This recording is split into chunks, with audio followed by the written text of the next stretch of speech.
국힘 너희는 더 망해야 정신 차릴 기다.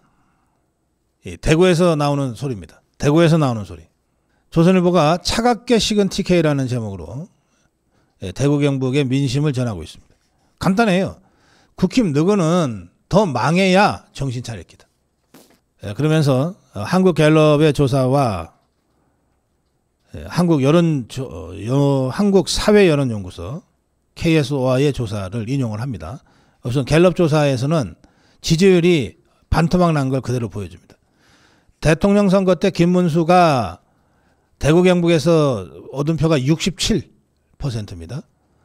그런데 6월 마지막 주에는 41로 떨어지고 7월 첫째 주에는 35로 떨어졌어요. 완전히 반토막이 난 겁니다. 그런데 6월 3일하고 7월 첫째 주니까 한 달이잖아요. 한 달 사이에 반토막이 나버렸어요.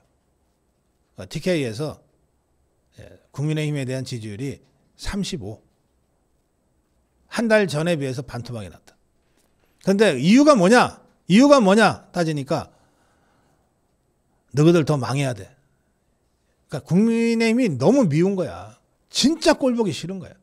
KSOI 조사에는 TK 지역 조사에서 민주당이 43, 국민의힘이 34야. 10% 가까이 차이가 나요.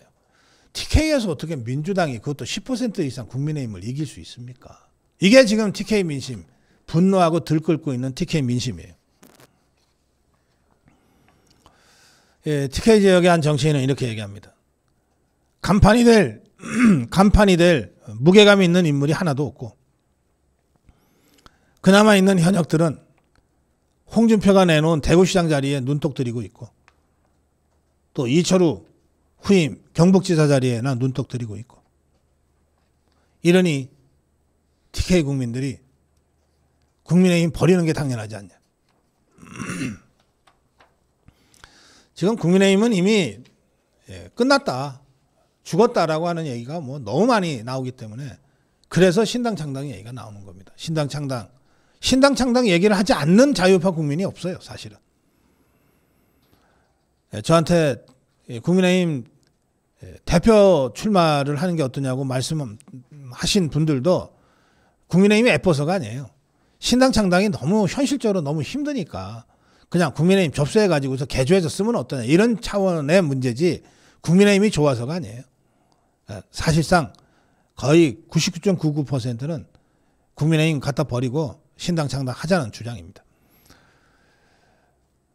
지금 지상파 종편 라디오에 국민의힘은 거의 다 퇴출이 됐는데 사실 이 문제도 보면 이건 국민의힘이 정말 욕들어 먹어도 쌀 정도의 정황이 있습니다. 자, 보세요.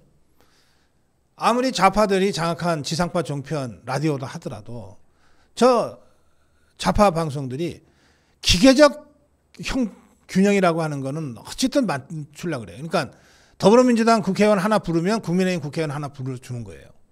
그래서 1대1로는 만들어 놓아요. 또 소문난 좌파 평론가 부르면 이쪽에서 한동훈 똘마니도 어쨌든 우파는 우파라고 사람들이 생각하니까 그 한동훈 똘마니 불러서 1대1로 맞추는 거예요. 이런 짓을 하는데 국민의힘 국회의원들이 아예 안 나가니까 뭐 지상파 종편 말할 것도 없고 라디오조차 안 나가니까 프로그램 구성이 안 된다는 거예요. 그래서 결과적으로 어떻게 되냐. 저 좌파 저것들은 더불어민주당 배지들은 막 너도 나도 나가고 싶어 하지. 근데 이쪽은 현역 의원들을 구할 수가 없으니까 할 수 없이 전 의원 누구를 갖다 붙이는 거야. 그러니까 현역 의원하고 전 의원의 발언권이나 이게 현장감이나 이게 다를 수밖에 없잖아요. 더불어민주당은 당장 지가 펄펄 뛰어다니는데 전 의원이라는 게 평론가보다 못한 것들이 많거든. 지가 정치평론가처럼 매일매일 뉴스를 체크하고 팔로우를 할 거예요. 뭐 하다못해 어디 집회라도 나가볼 거예요. 평론가보다도 못한 국민의힘 출신 전 의원 누구누구 갖다 대놓으니까 판판이 깨지는 거야. 판판이. 근데 그걸 듣는 우리 국민들 입장에서는 뭐 얘기를 들어보니까 더불어민주당 쪽이 더 설득력이 있네. 이렇게 되는 거 아닙니까? 이렇게 완전히 포기했어요. 국민의힘은 어떠한 정치 행동도 하지 않고 있고 심지어 여론전도 지그들이 스스로 포기해버렸어요. 그러니 제 눈에는 저 국민의힘이 좀비 당처럼 보입니다. 좀비. 저게 차라리 없어져 버리면 야 지금이라도 빨리 만들자가 돼 있는데 뭐 하나 있는 것처럼 보여. 죽었는데 있는 것처럼 보여. 죽지도 않아 잘. 저것이 있어가지고서 우리 자유파의 정책 진출을 계속해서 가로막고 있는 거예요. 이 부분에 대한 우리 자유파 국민들의 그 인내는 이미 임계점을 넘었습니다. 제가 정치 대폭발이 온다라고 하는 것은 이런 객관적 정세 속에서 제가 말씀드리는 것이고 또 이제 더 이상은 안 되겠다. 우리가 뭐라도 직접 나서서 해야 된다라고 하는 우리 자유파 국민들의 강력한 신당 의지를 반영해서 드린 말씀이라고 하는 것을 제가 다시 한번 환기시켜 드리겠습니다. 정론 1침이었습니다. 자, 이제 정론 1침 가겠습니다. 지금 지방자치단체 광역을 기준으로 하면 모두 17개의 광역지방자치단체가 있습니다. 그중에 우리가 12개를 국민의힘 소속 단체장들이 하고 있어요. 12개. 그 좌파 것들은 5개밖에 없습니다. 5개밖에 없어요. 좌파들이 자치단체장 하고 있는 게 경기도, 그리고 광주, 전라남도, 전라북도, 그리고 제주도입니다. 나머지는 전 지역 12개를 다 우리 자유파 국민의힘 소속의 단체장들이 하고 있습니다. 그런데 12개의 자치단체의 장을 국민의힘 소속이 하고 있으면서도 도대체 뭐 하는지를 모르겠어요. 뭐 하는지를 모르겠어. 정말 나라의 명운이 걸린 이 탄핵 저지 투쟁 그리고 대선 때도 이 단체장들이 뭘 제대로 한 게 한 번도 없어요. 그런 상황에서 국민의힘 소속 자치단체장 광역을 기준으로 말씀드리는 겁니다. 중에 최초로 최민호 세종시장이 이재명을 향해서 정면으로 투쟁에 나섰습니다. 표현은 완곡하게 되어 있습니다만 그러나 투쟁에 나섰다고 저는 생각합니다. 일단 1인 시위를 시작했습니다. 1인 시위를 시작했는데 이 이슈가 뭐냐? 해수부 부산 이전을 반대하는 겁니다. 조선일보는 해수부가 세종시에 있는데 이것을 부산으로 옮기겠다고 하는 이것을 반대하는 최민호 세종시장과 관련된 기사를 비중 있게 다뤘습니다. 최민호는 이 기자회견을 열었는데 지난 4일 대전에서 열린 타운홀 미팅에서 공개적으로 질의하려고 했는데 당시에 질의를 못했다. 그래서 대통령이 무슨 생각하는지를 듣고 싶어서 대통령한테 편지를 보낸다고 하면서 이 서한을 공개했습니다. 그런데 아니 뭐 타운홀 미팅에서 질의했으면 됐지 뭔 뒷북이냐 이럴 수 있잖아요. 근데 그게 아니에요. 사정을 보니까 이 최민호 시장이 이재명이한테 공개 질의한 서한문의 내용을 보면 이렇습니다. 그 내용이 나옵니다. 최근에 해수부를 부산으로 이전한다고 하는 문제와 관련해서 많은 논란이 제기되고 있는데 도대체 왜 해수부가 갑자기 세종시를 떠나 부산으로 이전해야 하는가? 이게 과연 국가 전체 경쟁력에 무슨 도움이 되는가? 그리고 행정수도를 완성하겠다고 하는 이재명의 공약이 있는데 그것하고 정책적 정합성이 있느냐? 행정수도 완성한다고 그러면서 왜 해수부를 부산으로 넘기냐? 이런 문제 제기를 이미 여러 차례 얘기한 바가 있는데 또 이걸 재고해달라고 이재명한테 요청했고 그리고 해수부 장관 후보자로 지명된 전재수에게 전재수가 마치 뭐 해수부 부산 이전을 무슨 지 상품인 것처럼 떠들고 다니는데 공개 토론하자고도 제안했다. 근데 아직 답이 없다고 하면서 원래 이 얘기를 대전에서 열린 타운홀 미팅에서 하려고 그랬다. 왜? 그 전에 그 열흘 전에 6월 25일 날 호남 광주에서 타운홀 미팅이 있었는데 그때 그 광주의 타운홀 미팅에는 광주시장과 전남지사가 초대됐고 그래서 여러 가지 질문도 하고 대화를 나눈 사실이 있었기 때문이다. 그래서 당연히 이번에 4일날 대전에서 할 때는 대전시장, 충남지사, 충북지사 그리고 세종시장도 타운홀 미팅에 초청돼서 발언할 기회를 있을 거라고 생각하고 준비를 했다. 그런데 대전에서 할 때는 이 4개의 시도지사가 한 명도 초청받지 못했다. 야, 이것들 정말 얍삽하다. 이런 것까지는 우리가 몰랐어요. 간단하죠. 왜 초청 안 했냐? 다 국민의힘 소속이니까 뺀 것 같아요. 저는 그렇게 해석합니다.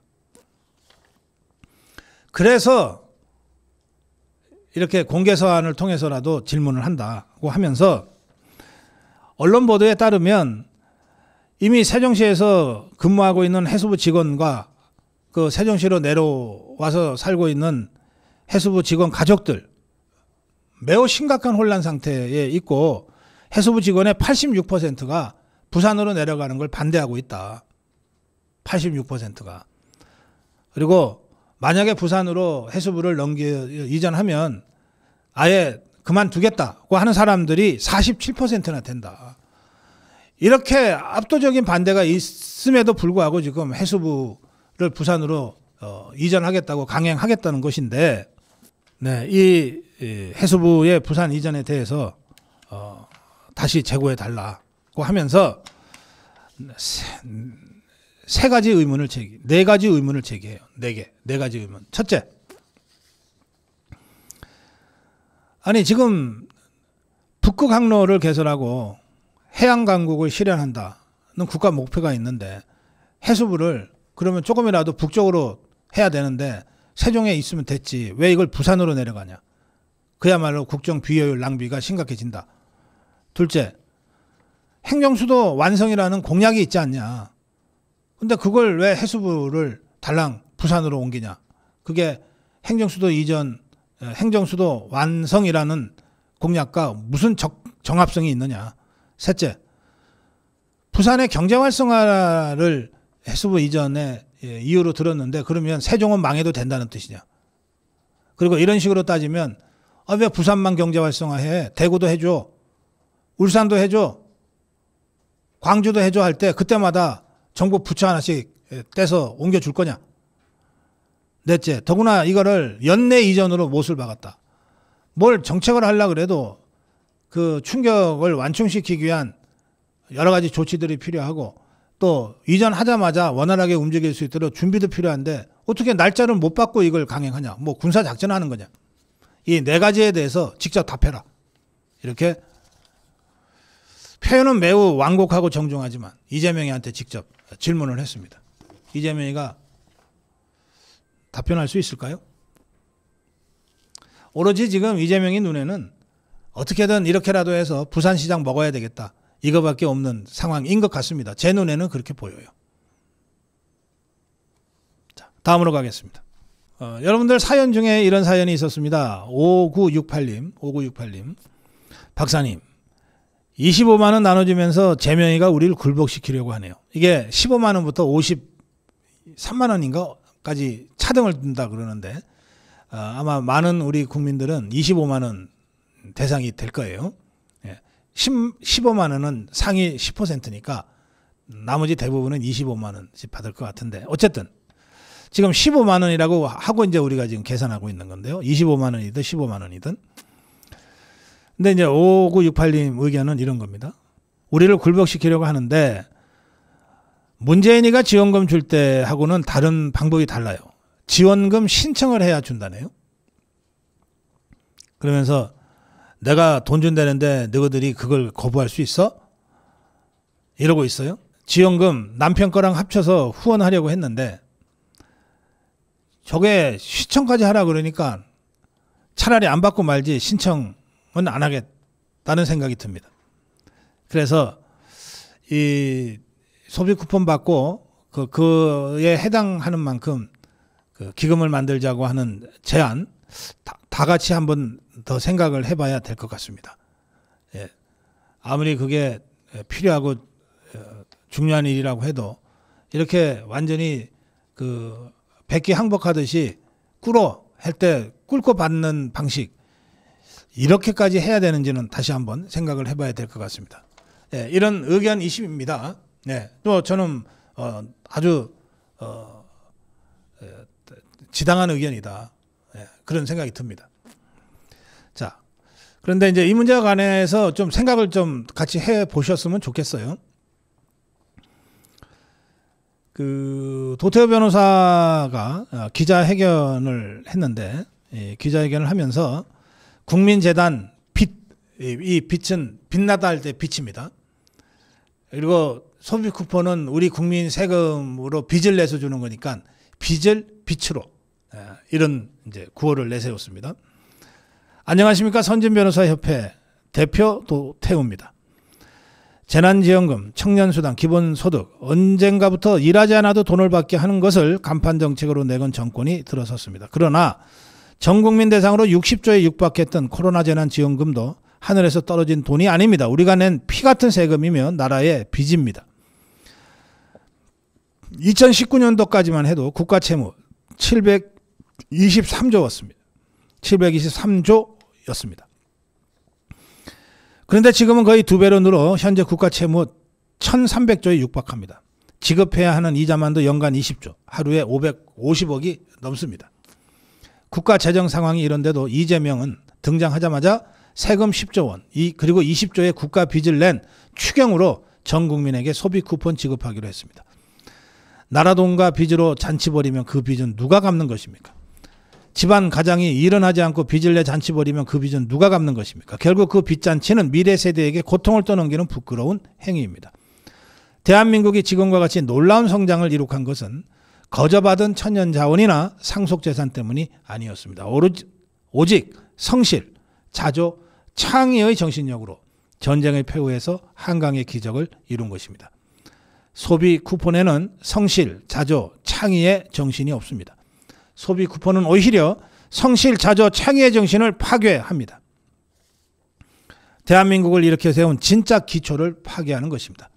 저는 오늘 국가재정을 위협하며 당선 사례금을 뿌리는 격인 이재명 정부의 전국민 15만 원 소비 쿠폰 지급에 반대하며 뜻을 같이 하는 국민과 함께 위기를 기회로 바꾸는 운동을 제안합니다.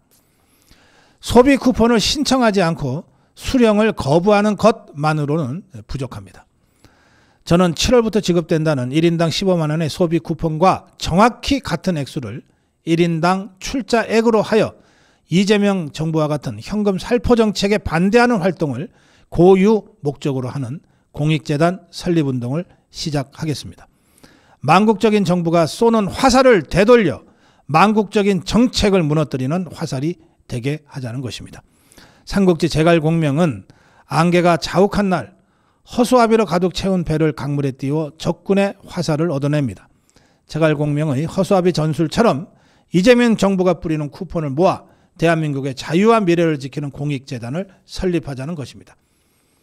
1907년 전 국민은 나라가 넘어갈 정도의 국채를 갚기 위해 어른은 담배를 끊고 아이들은 동전을 모아 국채 보상운동을 일으켰습니다. 1998년에는 IMF를 극복하기 위해 350만 명의 국민이 결혼반지, 돌반지까지 아끼지 않으며 227톤의 금을 모은 금 모으기 운동을 벌였습니다. 2025년 이제 다시 망국의 위기를 걱정하는 국민과 함께 국민재단 빚 설립운동으로 어떤 정권도 국민의 세금과 미래 세대의 부담을 마음대로 사용할 수 없음을, 그럴수록 자신들을 무너뜨릴 화력을 키워줄 뿐임을 깨닫게 합시다. 자신이 쏜 화살이 자신에게 되돌아오기에 다시는 망국의 화살을 쏘아대지 못하도록 막아냅시다. 재단의 구성과 직책은 저를 포함하여 아무것도 정해지지 않았습니다. 오늘부터 국민이 신뢰하며 존경하는 분을 재단법인의 이사장으로 모실 수 있도록 찾아뵙고 부탁드리겠습니다. 그리고 정치, 경제, 교육, 문화, 산업, 종교, 과학, 미래 등 각 분야의 선 후배님들을 이사로 모실 수 있도록 노력하겠습니다. 이재명이 쏜 화살, 소비 쿠폰을 우리는 모아야 합니다. 그리고 그 자원으로 망국의 돈잔치를 하지 못하도록 하는 활동과 교육을 지원할 기념비적인 요새로 국민공익재단을 설립합시다. 빚을 빛으로 바꾸어 냅시다. 한 명이 받게 되는 15만 원으로는 할 수 있는 일이 많지 않습니다. 한 명이 거부하는 15만 원으로도 할 수 있는 일은 없습니다. 그러나 우리 한 사람 한 사람이 후대에게 빚을 넘기는 대신 100만 명이 함께 마약같이 위험한 이 15만 원을 명예로운 저항으로 적립한다면 1,500억 원의 기금이 되고 우리나라 10위권의 공익재단이 되어 다시는 빚을 남발하는 정책을 펴지 못하도록 예방하고 견제하는 힘의 원천이 될 것입니다. 빚을 빛으로 바꿀 것입니다. 저는 가장 먼저 이재명의 쿠폰 화살에 자신을 기꺼이 내어주는 대한민국의 허수아비가 되겠습니다. 만국의 화살을 모아 구국의 불화살로 되살립시다. 후대에 물려줄 명예의 전당에 그 이름을 함께 새겨주십시오. 네, 도태우 변호사의 이 기자회견이 5968님의 이 의문에 또 문제제기에 답이 됐는지 모르겠습니다만 이 문제는 앞으로도 우리 자유파 전체가 함께 머리를 맞대고 생각해보는 매우 중요한 토론의 이슈가 될 거라고 저는 생각합니다. 필요하다면 이 문제와 관련된 특별대담도 저희들이 따로 준비하도록 하겠습니다. 다음으로 갑니다. 자, 정론일침 첫 번째 주제는 한미동맹입니다. 한미동맹이 지금 파탄 직전까지 가고 있습니다. 한 달 만에 이렇게까지 한미동맹이 지금 위험에 처했습니다. 이재명 종북주사파 개딸 권력은 미국과의 전작권 전환 협의에 나섰다고 조선일보가 단독으로 보도했습니다. 주한미군 재편성도 실무 논의를 시작했다는 겁니다. 그리고 이 종북주사파 개딸 권력은 이 전작권 전환과 관련해서는 미국도 부정적이지 않다. 이런 입장을 밝혔는데 제가 여러 차례 말씀드렸죠. 전작권은 미국이 빨리 갖다 주고 싶어 하는 거다. 그래야 한반도에 무력 충돌이 발생했을 때도 자기들이 자동 개입하지 않아도 된다. 전략적 유연성을 발휘하기가 더 쉬워진다. 우리는 이명박 정부 때 기한을 정해놓고 전작권 환수를 했다가 안 됐어요. 이건 아닌 것 같다. 그래서 이미 박근혜 정부 들어와서는 조건을 완전히 바꿔버렸습니다. 우리가 충분히 준비될 때까지 전작권 환수는 못하겠다. 그런데 이것들이 최대한 빨리 전작권을 갖고 오겠다고 협상을 시작했다는 겁니다. 그리고 미국도 반대하지 않는다.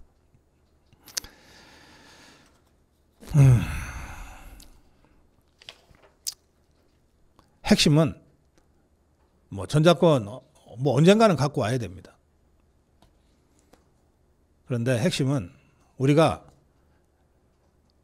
전시의 작전권을 행사할 정도로 준비가 되어 있느냐입니다. 이게 우리 안보와 직결되는 겁니다. 우리 생명과 직결되는 거예요. 전시에 전쟁 중에 미군이 작전지휘권을 가지면 미군이 전황이 불리하면 미 본토에 있는 미군 병력이라도 동원해서 전쟁을 할 겁니다. 자기들이 지휘권이 있으니까 핵전력이라도 투입할 거예요. 그런데 전쟁이 벌어졌는데 우리가 작전지휘권을 행사하면 전황이 불리해졌을 때 야, 이거 안 되겠다. 너네 본토에 있는 미군 병력 더 좀 투입해라. 이게 가능하겠습니까? 또 괌에 있는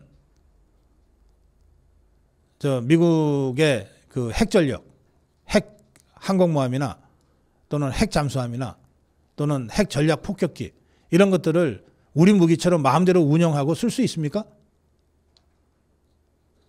전작권을 우리가 환수한다는 뜻은 전쟁을 거의 우리 혼자 힘으로 치러야 된다는 뜻입니다. 언젠가는 그렇게 돼야 되겠죠. 그렇게 되려면 우리도 핵무장을 해야 돼요. 북한이 핵무기를 갖고 있는데 우리가 핵무기 없이 어떻게 독자적으로 북한의 핵전력에 맞서 싸울 수 있습니까? 준비가 되어야만이 전작권을 돌려받는 거예요. 그런데 이 위험한 짓을 이자들이 트럼프가 압박한다고 역청구서처럼 들이밀은 거예요. 이게 정말 외교 안보의 이 기본 프로토콜을 전혀 모르는 것들. 아니 솔직히 제 심정으로는 이것들이 빤히 알면서 주한미군 철수시키려고 수십 년 동안 75년 동안 해왔잖아요. 그것을 지금 이것들이 획책하고 있는 것 아니냐, 저는 그렇게 의심합니다. 조선일보는 감정적 대응은 안 된다. 한미 간의 이상한 기류가 지금 갑자기 형성됐는데 이거 감정적으로 대응하면 안 된다. 그러면서 진성준이의 발언을 얘기하고 있어요. 진성준이는 더불어민주당의 정책위원장입니다. 이자가 트럼프가 방위비 100억 달러 요구한 것을 뭐라고 그랬냐면 동맹국에 대한 존중이나 예의라고는 찾아볼 수 없는 과도하고 무도한 요구다 그랬어요. 무도한 요구. 이 무도한이라고 하는 게 뭘까요? 무도한. 이거는 그야말로 국내 정쟁을 할 때에도 쉽게 쓰지 않는 그런 용어입니다. 아무런 이 도리도 모르고 최소한의 그 기본도 지키지 못하는 막대 먹은 자, 이런 뜻이거든요. 이거를 집권당, 어쨌든 저것들이 정권 잡고 있으니까 집권당인데 집권당의 정책위 의장이 동맹국 미국의 트럼프를 상대로 해서 이런 발언을 해댄 거예요. 그런가 하면 특사로 진짜 보낼지 어떨지 모르겠는데 지금 거론되고 있는 김종인이는 트럼프를 광인, 미친놈이라고 불렀던 자입니다. 불과 몇 년 전에. 위성락이가 급하게 되니까 쫓아가가지고 어떻게든 정상회담 좀 합시다 했는데 아무런 대답도 지금 못 얻고 있는 상황 아닙니까? 못 얻었다고 지가 고백했어요. 그런데 트럼프 자기 나라 대통령을 미친놈이라고 했던 김종인이를 특사로 보낸다 그러지를 않나. 권력 잡고 있는 당의 정책위 의장이 트럼프를 향해서 자기 나라 대통령을 향해서 무도하다라고 막 쌍욕을 하질 않나. 그래, 트럼프가 그럼에도 불구하고 이재명이를 만나 주겠습니까? 요구를 낮춰줄까요? 요구는 더 높아질 겁니다. 더 냉랭해질 거예요. 아니면 말고 너네 안보 너네가 지켜라 그러면 우리 주한미군 뺄게. 지금 이렇게 몰고 가고 있는 것 아니냐, 이 종북 주사파들이. 그런 의심을 제가 하지 않을 수가 없는 상황입니다. 그런데 이 전작권 환수, 제가 잠깐 말씀드렸습니다만 전작권 환수와 관련된 협의는 벌써 20년 가까이 진행되고 있어요. 그런데 이 전작권을 가지고 오려면 완전 임무 수행 능력을 갖췄다고 평가를 해야 돼요. 자, 전작권을 환수해도 전작권을 한국군이 갖는다고 합시다. 그래도 주한미군이 바로 철수를 안 하는 거 아니에요. 그럼 미군 입장에서 한번 생각을 해보세요. 자, 전쟁이 터졌는데 한국군 장군이 전쟁을 지휘하는데 그 전쟁 지휘에 28,500명의 미군 병사들의 생명이 달려 있어.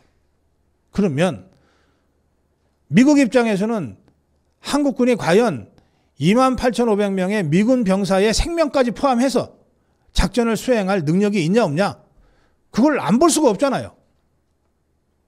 그래서 나온 것이 FMC, 완전 임무 수행 능력이라고 하는 것을 여러 가지 척도를 가지고 측정을 하는 거예요.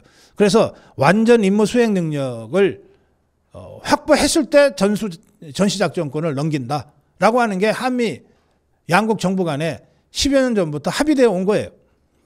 이걸 가지고 문재인 때 측정을 해봤더니 완전 임무 수행 능력이 없다라고 하는 판단이 나왔어요. 이 완전 업무 수행 능력에는 북핵 대응 능력, 전략 자산, 그러니까 미국이 갖고 있는 전략 핵무기들이 있죠. 아까 말씀드린 세 가지입니다. 핵 항공모함, 핵 잠수함, 그리고 핵 전략 폭격기. 이 전략 자산을 연동시켜서 작전을 할 능력이 있냐 없냐, 이게 핵심이라는 거예요. 근데 문재인 때 측정해 봤더니 없다는 거예요. 그럼 지금은 생겼냐? 더 없어졌겠지. 더 떨어졌겠지. 그래서 이건 택도 아닌 얘기인데 갑자기 전작권 환수를 들고 나온 것은 저는 75년 동안 북한 정권이 추진해온 주한미군 철수라는 그 전략을 관철시키기 위한 이 공작이다. 저는 그렇게 봅니다. 그런데 저처럼 보지 않는 사람들도 군 전문가, 외교 안보 전문가들은 아니 이거는 현실성이 전혀 없는 건데 완전 임무 수행 능력을 전혀 갖추지 못했는데 근데 갑자기 이 카드를 불쑥 냈다? 아하, 대미 간에 여러 가지 협상을 해야 되는데 관세 협상도 있고 또 방위비 협상도 있는데 이게 잘 안 될 가능성이 많다. 그럴 때를 대비해서 면피용으로 그리고 미국에다가 책임을 떠넘기기 위해서 전작권 환수 문제를 불쑥 꺼낸 것 아니냐. 이 위험한 불장난처럼 꺼낸 것 아니냐. 이런 해석까지 나오고 있습니다. 그런데 전문가들은 이런 식으로 가면 미국 입장에서는 저것들이 점점 오기를 부린다 라고 받아들일 가능성이 많다. 근데 그거는 니거들 사정이고 미국 입장에서는 아니 그건 니거들 사정이고 그런 게 니거들 국내 정치에서는 통할지 모르겠는데 우리한테는 안 통해. 관세는 몇 %, 방위비는 얼마 더 부담해. 그리고 전작권 환수 너네 능력 없잖아. 이렇게 결론이 날 가능성이 매우 높다. 얼마나 위험한 불장난이냐라고 하는 분석입니다. 또 이것들이 이 종북주사파 개딸 권력이 한미 원자력 협정 조기 개정도 지금 요구하겠다는 건데 한미 원자력 협정 이거는 2035년에 만료되는 겁니다. 앞으로 10년 후에 만료되는 것을 조기 개정하겠다는 거예요. 근데 이 원자력 협정이라고 하는 게 뭐냐면 핵무기를 만들 수 있는 고순도 플루토늄을 획득할 수 있는 사용 후 핵연료 습식 재처리를 미국이 인정해 주는 거예요. 일본이 간신히 이거를 땄어요. 일본이 1988년에. 그때 간신히 땄어요. 우리는 아직 이거 못 따고 있어요. 그러면 일본은 그때 어떻게 땄냐. 미국이 완전히 신뢰하게 만들었거든. 일본은 저거를 허용을 해줘도 절대 미국의 양해나 사전 협의 없이 독자적으로 핵무기를 만들지 않을 거야. 확실하게 신뢰하게 만들어줬기 때문에 그래 그러면 너네 만들어봐. 이렇게 허용을 해준 거예요. 지금 트럼프가 이재명이를 믿을 것 같습니까? 문재인이 때 어땠어요?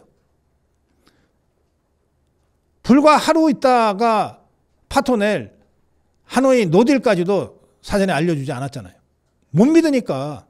뭐 알려주면 금방 저쪽으로 노출될 것 같으니까.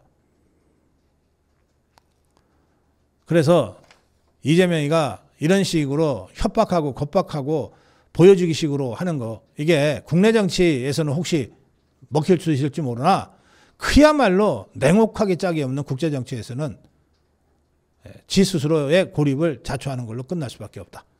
이런 분석입니다. 한미동맹이 급속하게 지금 냉각되고 있고 거의 파탄 일보 직전이다. 그렇게 말씀드립니다. 자, 이제 국민의힘 좀 보겠습니다. 윤희숙이가 혁신위원장을 하면서 첫 번째 혁신위 회의를 개최하고 무슨 입장문을 발표했는데 사과문이에요. 국민과 당원에게 드리는 사죄문에서 이자가 뭐라고 그랬냐. 윤석열 대통령 부부, 윤석열 김건희 대통령 부부의 전횡을 바로잡지 못하고 비상계엄에 이르게 된 것에 책임을 깊이 통감한다. 대통령 탄핵에 직면해서 국민 눈높이에 맞는 판단을 하지 못한 것을 반성하고 사죄드린다. 당대표를 강제 퇴출시키고 어쩌고 저쩌고 사죄드린다. 이랬습니다. 그러면서 당헌 당규에 윤석열 대통령 부부의 전횡에 대한 사과 등 잘못된 과거와의 단절 내용을 당헌 당규에 명시하기로 했다는 거예요. 제가 이 기사를 보고 하도 어이가 없어서 아니 적반하장 뭐 그러지만 이 도둑놈들이 강도짓을 들어와 가지고 물건 탈취해서 대체로는 도망을 가잖아요. 근데 강도짓하러 들어와 가지고 집주인 다 쫓아내고 지가 집 주인 노릇하겠다고까지 하는 이런 지금 상황이 입니다. 그래서 하도 어이가 없어서 확 집어 던져버렸어요.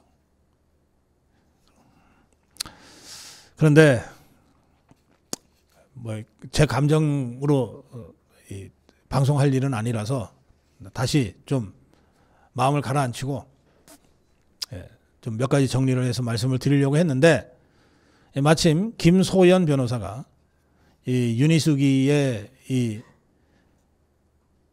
사과문인지 뭔지에 대해서 몇 가지 포인트에서 아주 통쾌한 비판을 페북에다 올렸어요.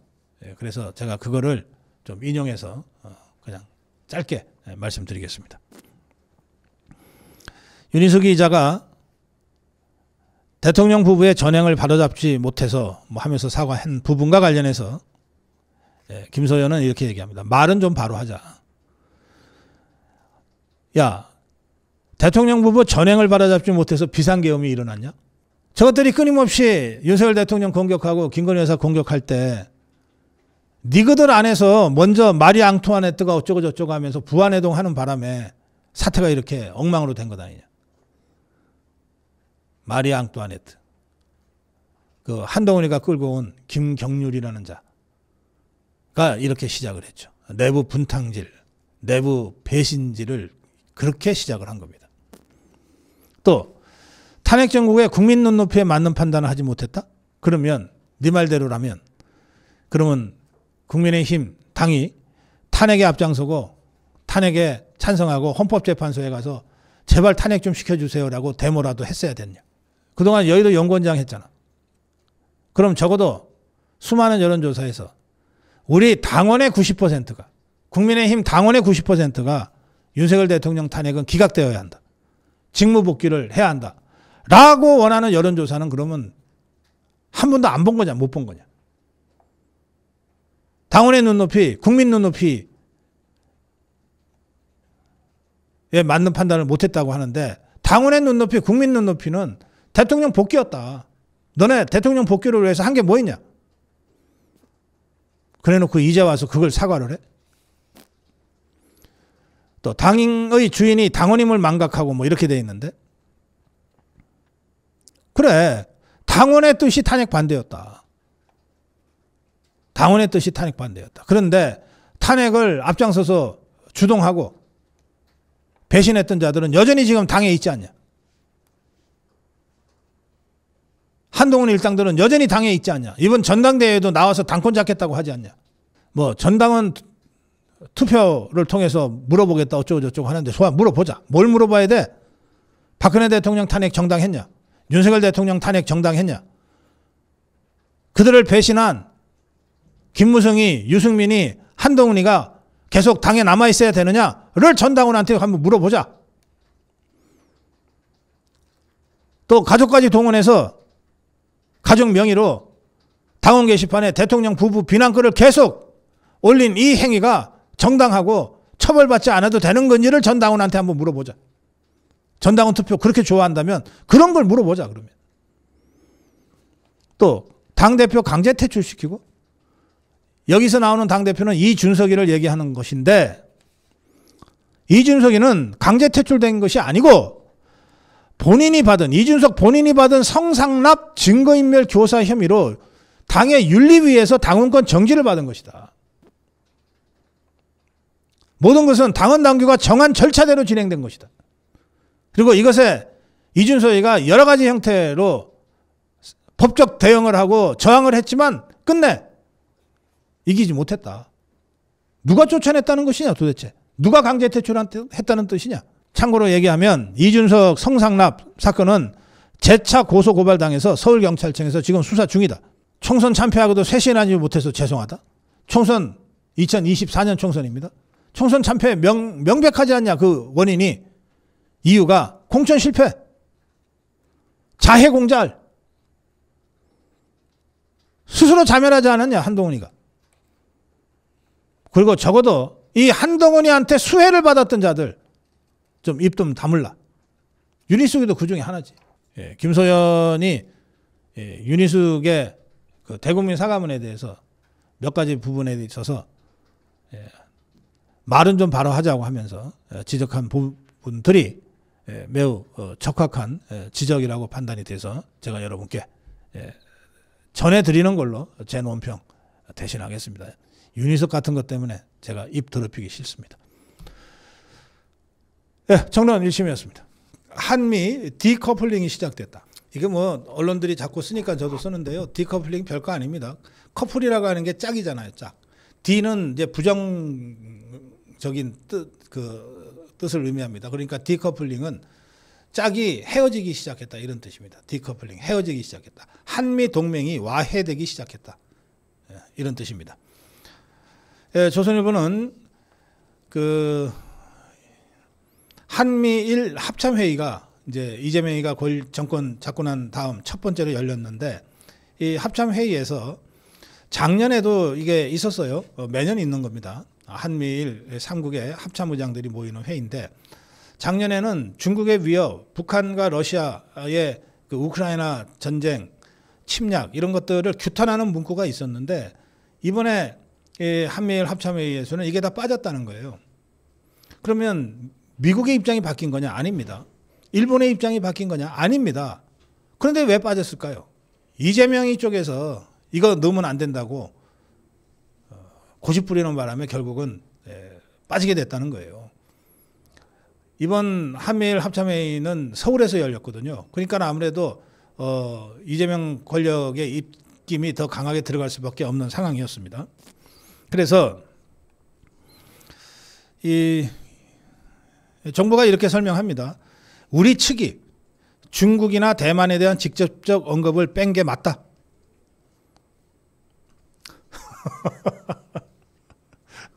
아니 중국이 위협하고 있는 거는 세상이 다 하는 건데 굳이 이거를 빼자고 이재명이 쪽에서 주장했다는 겁니다. 러시아가 우크라이나를 침략했고 여기에 북한까지 가세해서 전범 국가가 됐다. 이건 세상이 다 하는 일인데 굳이 이걸 빼자고 이재명이 쪽에서 주장했다는 겁니다.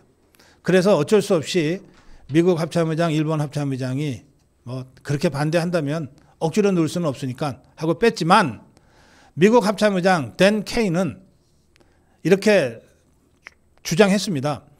현재 북한과 중국은 전례 없는 수준의 군사력 증강을 추진하고 있다. 우리의 결의를 제대로 보여줘야 한다. 또 지난해 일본에서 열린 삼국 합참회의 공동 보도문에는 이렇게 되어 있습니다.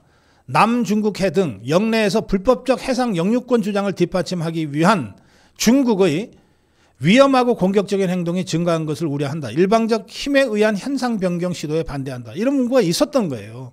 이게 이제 이재명이 쪽의 반대로 다 빠지게 된 겁니다. 한 예비역 장성은 이렇게 논평했습니다. 일본은 동아시아 지역을 단일 전구로 묶는 원시어트 개념을 미국에 제안했고 호주와 필리핀의 호응도 이끌어냈는데 그래서 일본은 미국과 연합작전하는 한국의 능력을 얻기 위해서 노력하고 있는데 한국은 이미 가지고 있는 한미 동맹의 그 힘까지도 버리려고 한다. 완전히 세계적 추세와 거꾸로 가고 있다. 이재명이가 정권 잡은 후에 이런 논평을 했습니다. 자, 그런가 하면 어쨌든 이것들이 관세 협상이건 뭐 방위비 협상이건 안 할 수는 없으니까 미국에 특사를 보낸다고 하는데 그 특사로 간다고 하는 자들 중에 더불어민주당의 뭐 김우영인가 뭔가 하는 자가 있어요. 이 자가 미국 민주 참여 포럼이 주최하는 행사에 참석해서 이재명의 메시지를 전달할 것으로 알려졌다고 하는데 이 미국 민주 참여 포럼이라고 하는 게 뭐냐면 이게 문재인이의 대학 후배 최강철이라는 자가 대표로 있는 자고 그동안 활동한 게 뭐냐면 종전선언 해야 된다.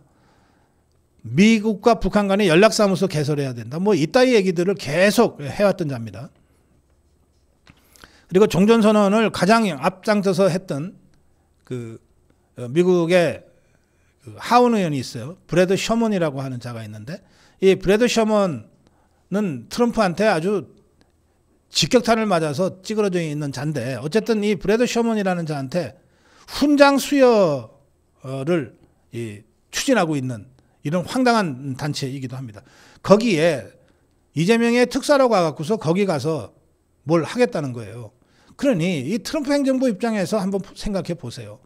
아니 이것들이 특사로 와서 뭘 한다는 것도 웃기지도 않고 그 특사로 온다는 자들이 무슨 김종인이 트럼프를 미친 사람이라고 불렀던 이 김종인이라고 하는 것도 황당한 데다가 이것들이 와갖고서 결국 트럼프에 반대하는 이 종전선언만 계속 외쳤던 이런 단체에 가갖고서 무슨 엉뚱한 짓을 한다라고 하는 얘기니까 이 특사라고 하는 것들이 가면 트럼프나 그 트럼프 행정부가 이 자들을 정말 벌레 보듯 보지 않겠습니까? 이게 한미 관계를 좋게 만들려고 가는 특사인지 아예 완전히 파탄내고 한미 동맹을 아예 아작내고 오겠다는 특사인지 헷갈릴 정도입니다. 아까 신인근 대표가 잘 설명해 주신 대로 전작권 뭐 하는데 이거 환수하는데 최소한의 단순 비용만 21조예요. 이거 훨씬 더 많은 비용이 들어가게 되어 있습니다. 그래서 이번에 그 합참이 정권은 바뀌었지만 그래도 군 입장에서 할 말은 해야 되잖아요. 합참이 뭐라고 업무 보고를 했냐 하면 절대 미국 측에 우리가 먼저 전작권 전환을 요구해서는 안 된다. 그리고 전환 아무리 빨라도 이재명 5년 임기 다 채운다 하더라도 그 5년 임기 동안에 이 전작권 환수는 불가능하다. 그리고 언제까지다라고 시한 정해놓고 하는 것도 불가능하다. 왜? 지휘, 통제, 감시, 정찰 분야에서 우리 군이 전작권 전환 기준을 전혀 충족시키고 있지 못한 게 현실이기 때문이다. 이렇게 설명을 했어요.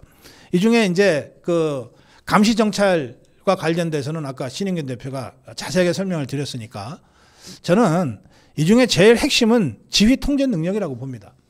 지휘 통제 능력은 뭐냐면요. 똑같은 탱크 500대, 똑같은 육군 보병 뭐 50만 명, 또 해군 5만 명, 똑같은 전력을 갖고 있어도 이걸 어떻게 효율적으로 배치하고 전략을 잘 짜서 어떻게 할 거냐라고 하는 건 결국은 지휘 능력이에요.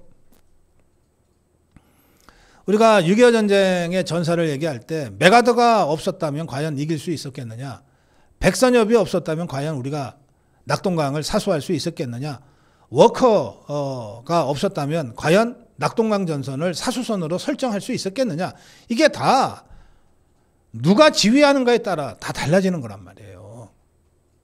그럼 이 지휘 능력은 그냥 사관학교 나오고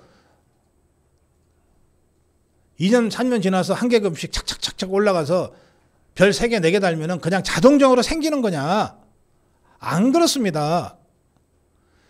이 지휘 능력이야말로 가장 전쟁 발발의 가능성이 높은 이 대한민국에서 한국군과 미국군 두 동맹국가를 지휘하려면 실전을 무수히 겪은 사람이야 많이 가능한 거예요. 그래서 같은 이 장군들 안에서도 저 사람은 뭐 그야말로 산전, 수전, 공주전쟁 다 겪은 불백전 노장이다. 이런 정도의 존경과 권위를 인정받아야 비로소 지휘권이라고 하는 걸 행사할 수 있는 거예요. 자, 보세요. 미군은 말이죠. 전 세계에서 하루도 쉬지 않고 실전을 경험하고 있는 그런 나라 군대입니다. 전 세계 분쟁 지역에 미군이 안 가는 곳이 있습니까? 그래서 미군의 이 장군들은요, 다 실전으로 단련된 사람들이에요. 그럼 우리 군은 어떻습니까? 실전 겪은 군인들이 제대로 있어요? 실전을 전혀 또는 거의 경험하지도 못한 사람이 오로지 별 4개 달았다고 해서 그 실전에서 단련된 미군 지휘관들을 자기 밑에 두고 지휘할 수 있어요? 전시작전 환수했다 칩시다. 그리고 북한이 공격을 했어요. 그래서 전시작전권을 행사하는 대한민국의 합참의장이 자 1군단 이러 가고 2군단 이러 가라고 할 때 그 밑에 부사령관격인 미군 대장이 이거 실제 전투 안 치러봐서 모르시는 것 같은데 지금 이건 이렇고 저건 저렇습니다라고 한마디 하면 뭐라 그러겠어요. 그 순간 무너지는 거예요. 지휘권이라고 하는 거는 돈으로 해결될 수 있는 게 아닙니다.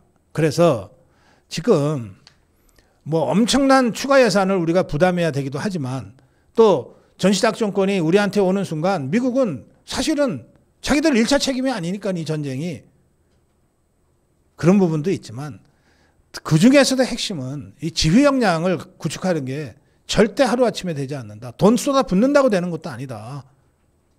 과연 이걸 감당할 수 있겠느냐.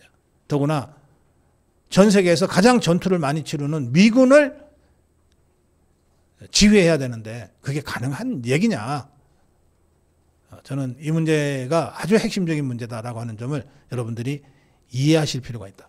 그렇게 말씀드립니다. 자, 정론 1침이었습니다.